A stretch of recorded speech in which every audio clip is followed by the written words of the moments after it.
हाय दोस्तों, कैसे हैं आप सभी। मैं डॉक्टर आनंद व्यास फिर से अपने YouTube चैनल पर आप सभी का स्वागत करता हूं और आशा करता हूं सभी ठीक हैं, मस्त हैं, एंजॉय कर रहे हैं। और मैं मार्केटिंग मैनेजमेंट के सब्जेक्ट में आ गया हूं। अंतिम प्रहर की लास्ट टॉपिक का लास्ट सीरीज चल रही है। 12 क्वेश्चन की बात हुई थी और 12वें क्वेश्चन का वीडियो लेकर आया हूं। मार्केटिंग मैनेजमेंट के पांचों क्वेश्चन जो डिटेल के हैं, पांचों यूनिट की डिटेल वीडियोस के डिस्क्रिप्शन में आपको दिया हुआ है। आपने यहां तक देख लिया होगा, मेरी ऐसी पूरी आशा है। पूरे 11 वीडियोस आप देख चुके हैं, 12वें तक आए हैं। तो कैसा रहा मार्केटिंग मैनेजमेंट का आपका और मेरा साथ? क्या मैं आपको समझाने में सफल रहा इस मार्केटिंग मैनेजमेंट का? क्या मैं आपके नॉलेज में थोड़ा सा भी 1% भी वैल्यू एड ऑन कर पाया? तो फील फ्री टू कमेंट। और नहीं कर पाया तो भी बताइएगा, सर समझ में नहीं आया, कोई टॉपिक समझ में नहीं आया, क्या नहीं आया। I will try my best. और बहुत अच्छा लगा मेरे को कि आपने जो प्यार सपोर्ट दिया। तो जल्दी से देख लेते हैं 12वां क्वेश्चन कौन सा है। 12वां क्वेश्चन है फैक्टर्स अफेक्टिंग चैनल चॉइस। अब यहाँ पर चैनल टीवी वाला चैनल नहीं है, यहाँ पर डिस्ट्रीब्यूशन नेटवर्क की बात हो रही है। कौन से नेटवर्क की बात हो रही है? डिस्ट्रीब्यूशन नेटवर्क की बात हो रही है। और यहाँ पर बात हो रही है फैक्टर्स कौन कौन से अफेक्ट कर रहे हैं हमारी चैनल को। यानी कि अब ध्यान दीजिएगा, बहुत इंटरेस्टिंग बात मैं बताने जा रहा हूं कि जो मैन्युफैक्चरर होता है और यहां पे हमारा कस्टमर है, ठीक है, इस तक उसे प्रोडक्ट पहुंचाना होता है। जब वो प्रोडक्ट पहुंचाता है तो या तो वो उसको डायरेक्ट सप्लाई कर सकता है, या वो क्या कर सकता है, वो अपने होलसेलर को देगा, ठीक है, होलसेलर को देगा, फिर वो रिटेलर्स को पास जाएगा, है ना, फिर वो रिटेलर्स में से किसी एक रिटेलर से ये कस्टमर एक्वायर करेगा, या वो अपने एजेंट को देगा, जिसको एजेंट को दे सकता है। एजेंसी जिसको मान सकते हो आप, इसको एजेंट नहीं एजेंसी मान लेना, ठीक है, एजेंसी लिख देते हैं, रवि कर देते हैं वरना कंफ्यूजन हो जाएगा आपको। ठीक है, वो एजेंसी को देगा और वहां से कस्टमर को एक्वायर, यानी कि नॉर्मली मोटे मोटे 3 प्रोसेस होते हैं। अब होलसेलर, रिटेलर और कस्टमर के पास प्रोडक्ट पहुंचता है। मैन्युफैक्चरर खुद डायरेक्ट मार्केटिंग, पर्सनल सेलिंग के थ्रू को प्रोडक्ट पहुंचाता है, और एक एजेंसी के थ्रू वो प्रोडक्ट आता है। जैसे होंडा, टोयोटा, इन सब के शोरूम्स हैं, तो हम एक एजेंट लेता है, एक एजेंसी होती है, शोरूम होता है, वहां से वो प्रोडक्ट बाय करते हैं, उनका बीच में कुछ परसेंटेज होता है और कस्टमर के पास आता है। होलसेलर, रिटेलर, और इस तरीके से इसको और थोड़ा सा बड़ा कर दें तो यहाँ पर डिस्ट्रीब्यूटर भी आ सकता है। यानी होलसेलर से पहले भी डिस्ट्रीब्यूटर आ जाएगा, डिस्ट्रीब्यूटर होलसेलर को देगा और होलसेलर रिटेलर को, रिटेलर कस्टमर को। इस तरीके से इसका क्रोनोलॉजी चल जाती है। आई होप ये क्लियर हो गया। ये बेसिकली 3 है, wholesaler, retailer, customer, direct customer agent के थ्रू। अब इसको बोलते हैं चैनल्स। इसको क्या बोलते हैं? चैनल्स। अब इन चैनल्स को चॉइस करना किन किन फैक्टर्स पे डिटरमाइन करता है? तो पहला तो आपके प्रोडक्ट पे डिटरमाइन करेगा, आपकी कॉस्ट पे डिटरमाइन करेगा, आपकी स्ट्रेटजी पे डिटरमाइन करेगा। ये बेसिकली मोटे मोटे मैंने पॉइंट बता दिए, कॉस्ट, स्ट्रेटजी और प्रोडक्ट, ठीक है। अभी इसके बेसिक अपन थ्योरी भी देख लेते हैं।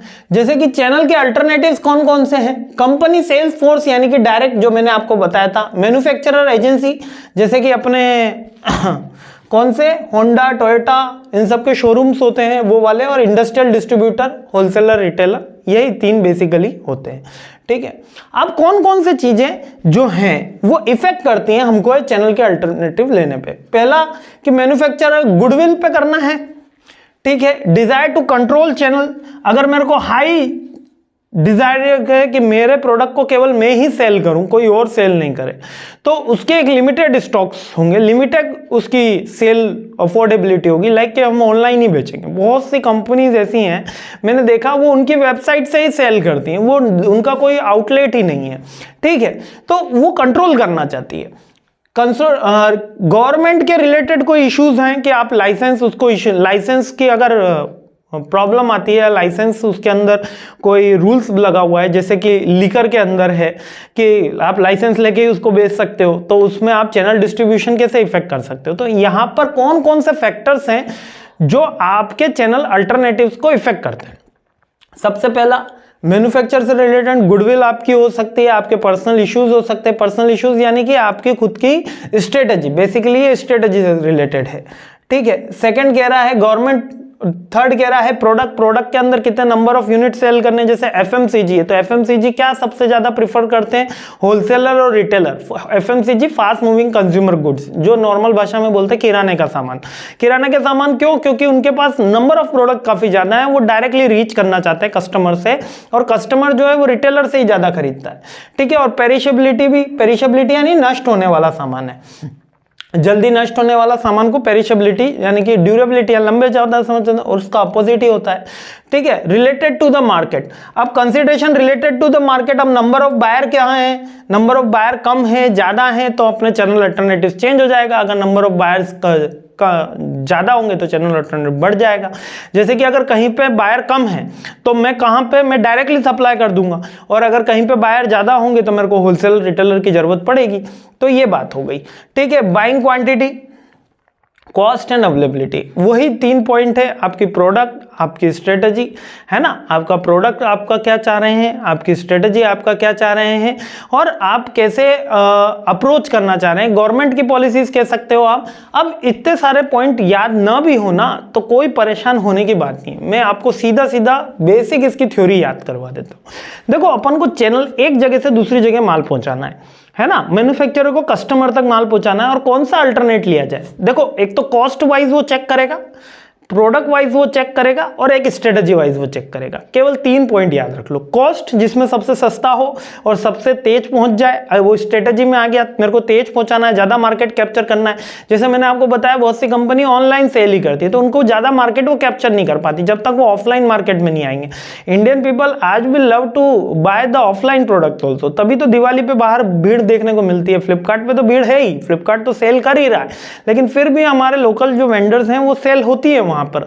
आप देखेंगे मार्केट में रश रहता है, क्यों, क्योंकि प्रोडक्ट की अवेलेबिलिटी, फिजिकल अपीयरेंस, टच की जो उसका फीलिंग होती है वो हमको ऑफलाइन मार्केट में ही मिलती है, ठीक है। क्लियर हो गया ना।